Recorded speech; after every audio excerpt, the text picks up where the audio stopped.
I've talked to other people who have graduated from other schools, and I talk about the Public Interest Center, and they say, "You have a whole center?" The entire law school is committed to public interest, and you feel that everywhere you go. It's the place that public interested students can go to just to hang out. TPIC has really become a place where the community can come together and realize that they're not alone.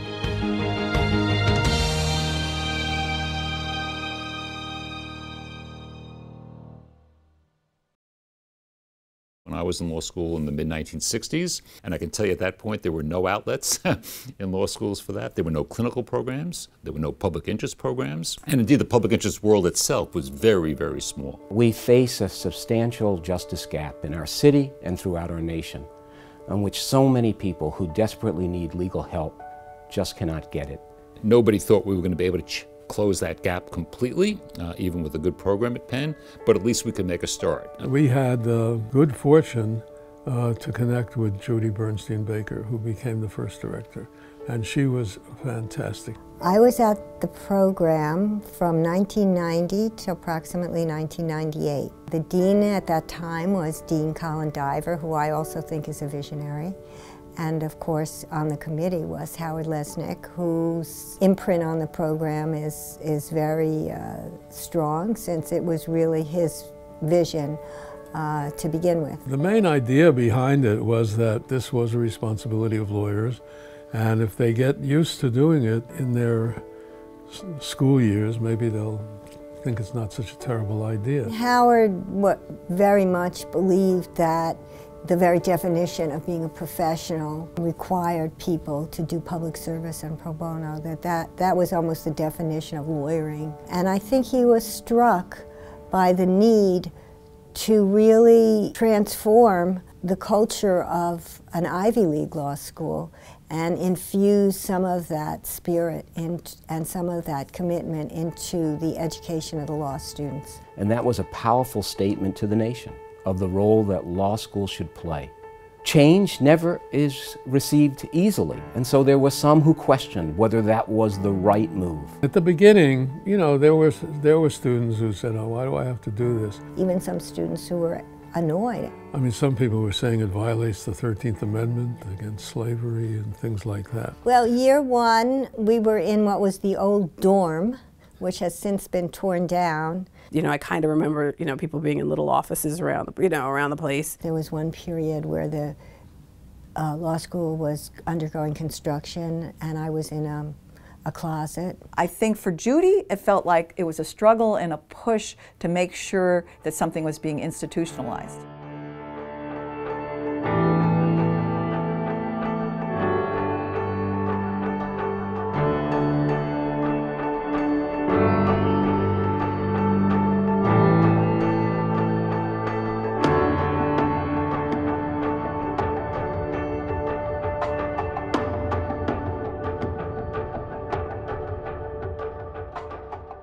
I think within a year or two, all the doubts were dispelled. But I think looking back after 25 years, there's no question but that the vision that legal education should include a commitment to pro bono public service was absolutely the right move. The fact that on the other side of the country, Penn and the law school got named as pioneers didn't hurt, you know, with the alumni, with anybody, even with the students.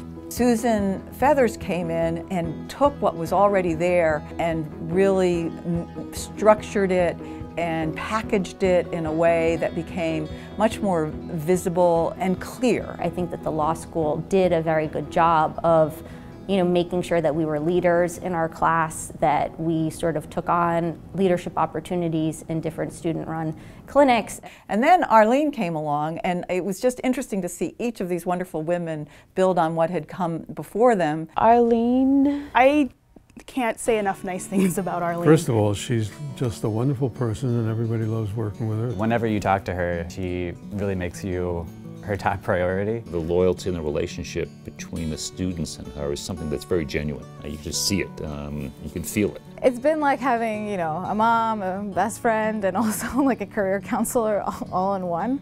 Connecting with, obviously, Arlene is an amazing resource, but then also the broader community of students. Now there's a student advisory board, the retreat. There are all these opportunities to have a community to learn from and get resources and connections. If you want to be a public interest lawyer, you have to fight for it, which is, I guess, good preparation for fighting for your clients, but TPIC is your ally in that fight. Its infancy as, I think, a one-woman shop in the beginning, in the early years, to what it is now, a staff of multiple people, dynamic individuals who make it happen every day.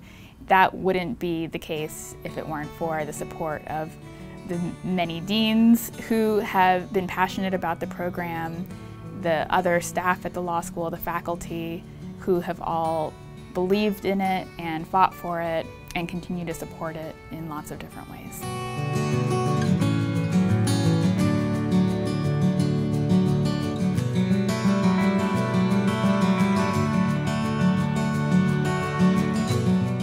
I love that requirement. I think it's a fantastic idea. Once you're aware of the gross injustices that are being perpetuated by our system, it's really hard to ignore that.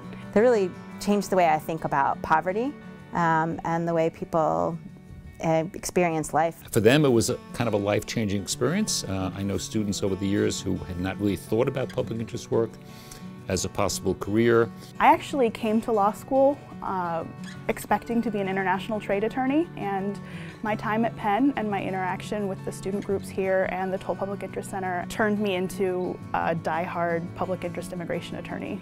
They have their own leadership structures, they have their own volunteer systems, and they have their own, each of them has their own set of supervising attorneys and partner organizations. I mean, it forces us to take time away from books, from, you know, from focusing on trying to get jobs, and really encourages us to find an issue that we're interested in and then work on it and see how we can help, you know, the local community, which I think is also a really important part of being a student. It's much more that our students are learning from the clients that they work with and the populations they serve than the other way around.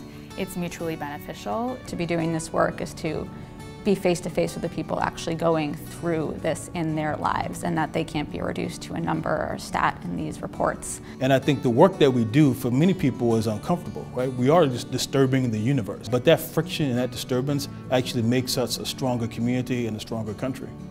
I support it. I would support it being more hours, and the clearest demonstration of how great it is how widely replicated it is. For example, New York State has a pro bono requirement for law graduates. For each person that comes in, this one thing changes their life in really big ways, right? Whether it's by not being evicted, it's not going to jail, it is not being bankrupt, it is not, you know, these are huge crises for each person that comes through. And so to the extent that law school and the Public Interest Center is able to do that, that makes an enormous amount of difference for that community.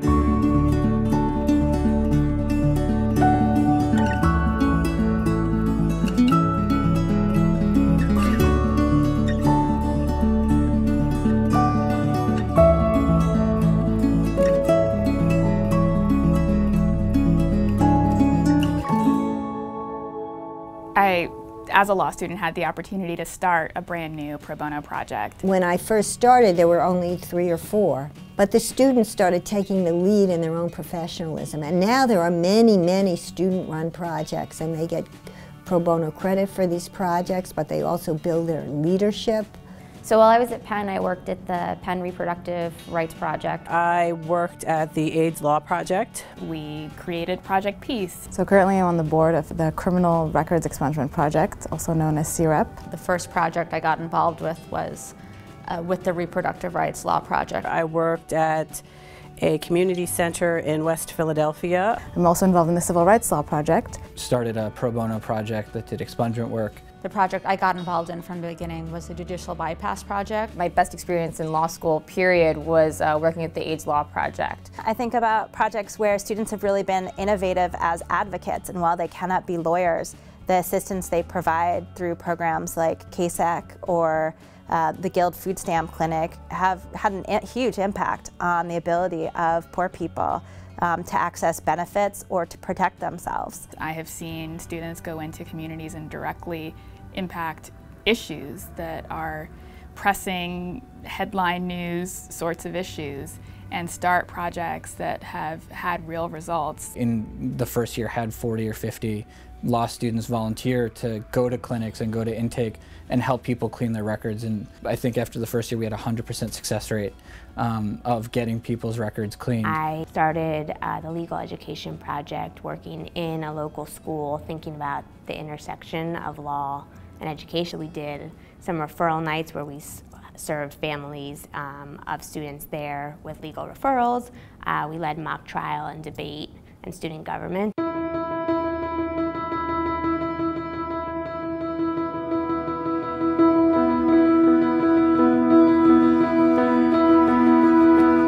The cost of law school is a lot, and it's only gone up since I graduated. Making a viable career means being able to build a life. Having the financial support that the toll wrap program provides really makes it possible to do the work and be able to eat every day of the week. Toll wrap has been instrumental in allowing me to pursue my dream.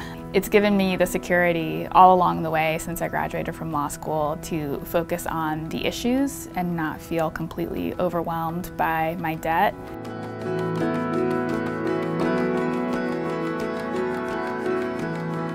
We've had many wonderful Penn Law graduates come to CLS on a variety of fellowships. I think the fellowship programs, when they were kicked off, just really, in some ways were just a capstone on everything that had come before, because before it was really focused on what was happening while people were in the law school. And now to build that bridge to actually putting graduates out into the public interest community in Philadelphia, nationally and internationally, I think has just been really exciting next step. There's now an entire public interest week. So there's this student activity fair that happens in the beginning of every year. And it's exciting because all of the tables are set up and students walk around and figure out what pro bono projects they want to participate in. There's a public interest retreat. I mean, the public interest retreat was awesome. That was kind of the first time, actually, that I'd spent a significant amount of time with a group of other students at Penn who were really committed to the same kinds of issues that I was interested in. I'm really afraid of heights, so that was like terrifying for me. We stayed in these unheated cabins, and it was like the coldest night that I've ever experienced. But we met a lot of really great people. We had some really amazing discussions about what legal education really should be like. You know why I went to law school? I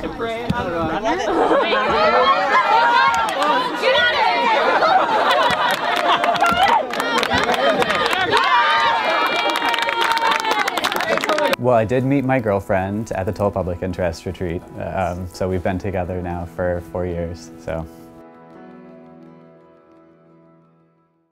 Happy birthday, T-Pick. It's amazing to see how a little tiny kernel of just one person has grown into not just a whole department and office, but a whole student body. You're 25, you're young. By the time you're 50, you better accomplish a lot more.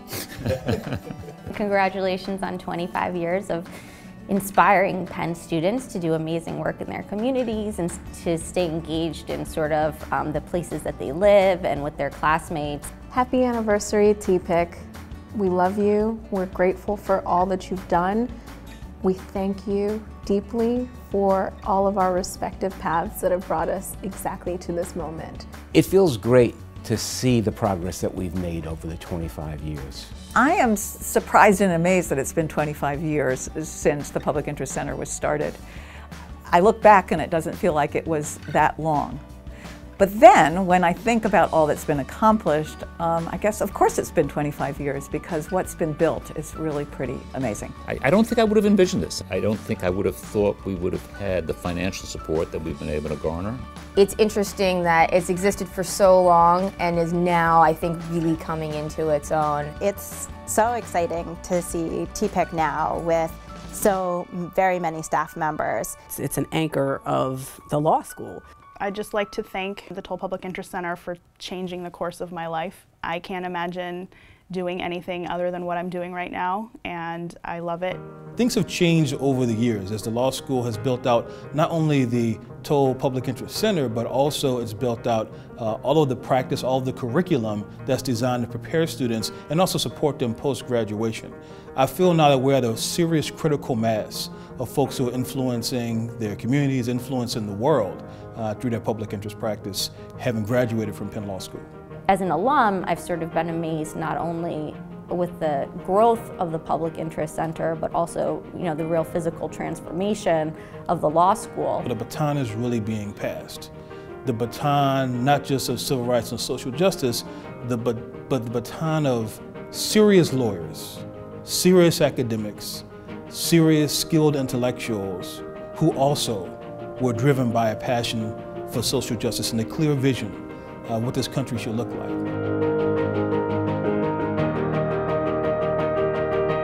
I've spent a lot of time thinking about Penn Law, literally years and years of my life.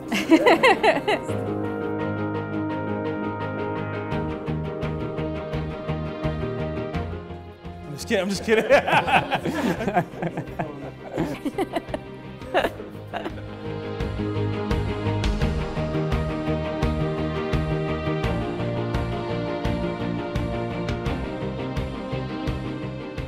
So that's a long, long answer to probably, I hope, a lot of questions.